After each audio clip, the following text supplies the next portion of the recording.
Hormuz প্রণালী অতিক্রমের অনুমতি পায়নি বাংলাদেশি জাহাজ। দুদিনেই পাশ 41 বিল, নতুন ইতিহাস গড়ল সংসদ। হজ যাত্রীদের জন্য জরুরি সতর্কবার্তা দিল ধর্ম মন্ত্রণালয়। উচ্চশিক্ষায় সহযোগিতা জোরদারে সম্মত মালয়েশিয়া বাংলাদেশ। বাড়ছে হামের প্রকোপ, সুস্থ হওয়ার পর ফের আক্রান্ত হচ্ছে শিশুরা। 60 কিলোমিটার বেগে ঝড়ের আভাস। পাকিস্তানে পৌঁছেছে ইরানের প্রতিনিধি দল। দর্শক, আমাদের রাতের আয়োজনে আপনাদের সাথে আছি আমি এস.এম. আরিফ। শুনছিলেন প্রধান শিরোনাম। এছাড়াও রয়েছে অন্যান্য বিভিন্ন গুরুত্বপূর্ণ খবর। বিস্তারিততে যাওয়ার আগে আপডেট খবর পেতে গ্রামের কাগজের ইউটিউব চ্যানেল সাবস্ক্রাইব এবং ফেসবুক পেজ ফলো করে রাখুন। হরমুজ প্রণালী অতিক্রমের অনুমতি না পাওয়ায় বাংলাদেশ শিপিং কর্পোরেশন বিএসসি জাহাজ বাংলার জয়যাত্রাকে সংযুক্ত আরব আমিরাতের শারজাহ বন্দরে পাঠানো হয়েছে। ইরান যুক্তরাষ্ট্র যুদ্ধবিরতি কার্যকর হওয়ার পর গত বুধবার সৌদি আরবের বাস আল খায়ের বন্দর থেকে হরমুজ প্রণালীর উদ্দেশ্যে রওনা দেয় জাহাজটি। তবে শুক্রবার সকালে প্রণালীর কাছাকাছি পৌঁছানোর পর ইরান সরকারের কাছে অনুমতি চাওয়া হলে তা প্রত্যাখ্যান করা হয়।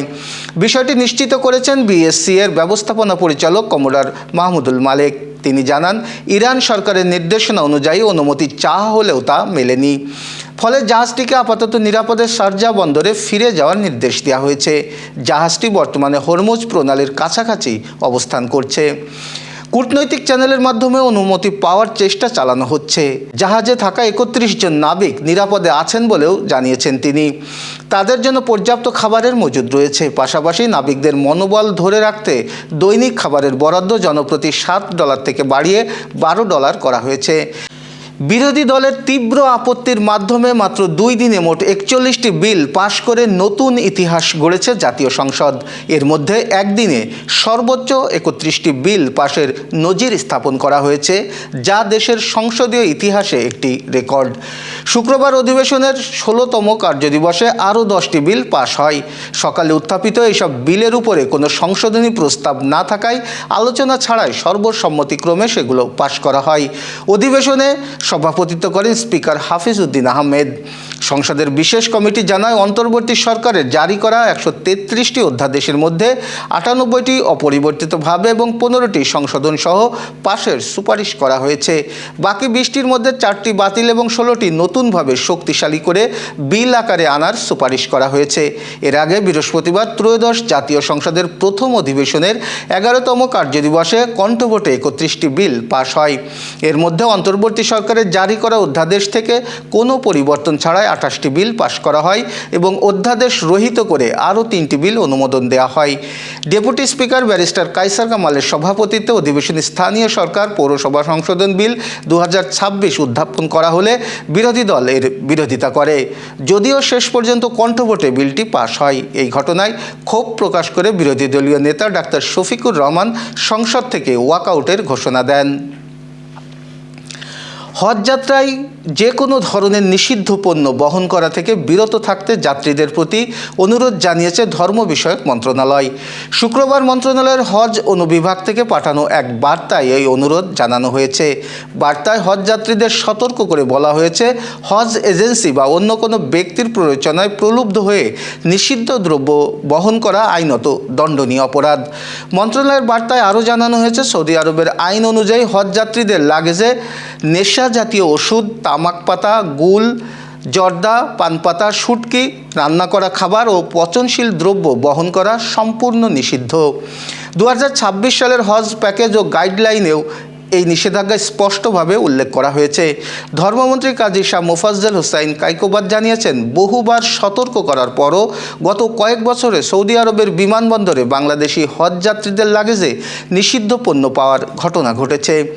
এসব ঘটনা দেশের ভাবমূর্তিকে মারাত্মকভাবে ক্ষতিগ্রস্ত করে। তিনি হজ যাত্রীদের এ বিষয়ে সর্বোচ্চ সতর্ক থাকার আহ্বান জানান। উচ্চশিক্ষা, বৃত্তি ও দক্ষতা উন্নয়নে সহযোগিতা আরও জোরদার করতে সম্মত হয়েছে মালয়েশিয়া ও বাংলাদেশ।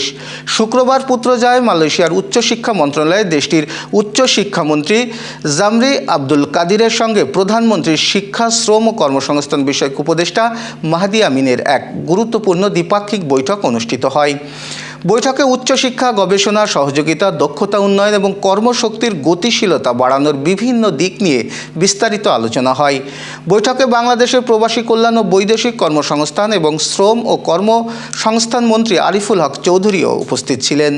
শুরুতেই উভয় পক্ষ শিক্ষা ও দক্ষতা উন্নয়নের ক্ষেত্রে বিদ্যমান দ্বিপাক্ষিক সম্পর্ককে আরও এগিয়ে নেওয়ার অঙ্গীকার পুনর্ব্যক্ত করে। মালয়েশিয়া বাংলাদেশের নবনির্বাচিত প্রধানমন্ত্রী তারেক রহমানের নেতৃত্বাধীন সরকারের ম্যান্ডেটকে স্বীকৃতি জানিয়ে নতুন নীতিমালার আওতায় প্রাতিষ্ঠানিক সহযোগিতা আরও শক্তিশালী করার আগ্রহ প্রকাশ করে।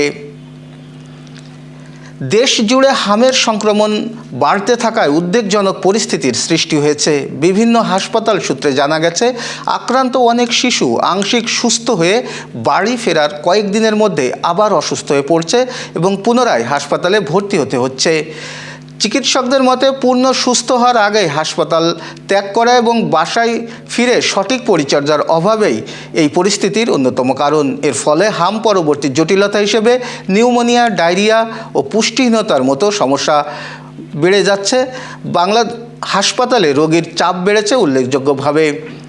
বেড সংকটের কারণে অনেক শিশুকে ওয়ার্ডের বাইরে করিডোরে চিকিৎসা নিতে দেখা যাচ্ছে।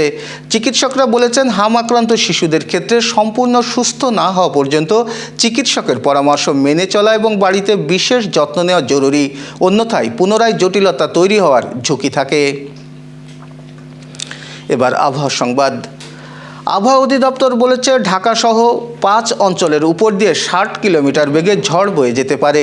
শুক্রবার বিকালে দেশের আভ্যন্তরীণ নদী বন্দরের জন্য দেওয়া সতর্কবার্তায় এই তথ্য জানানো হয়েছে।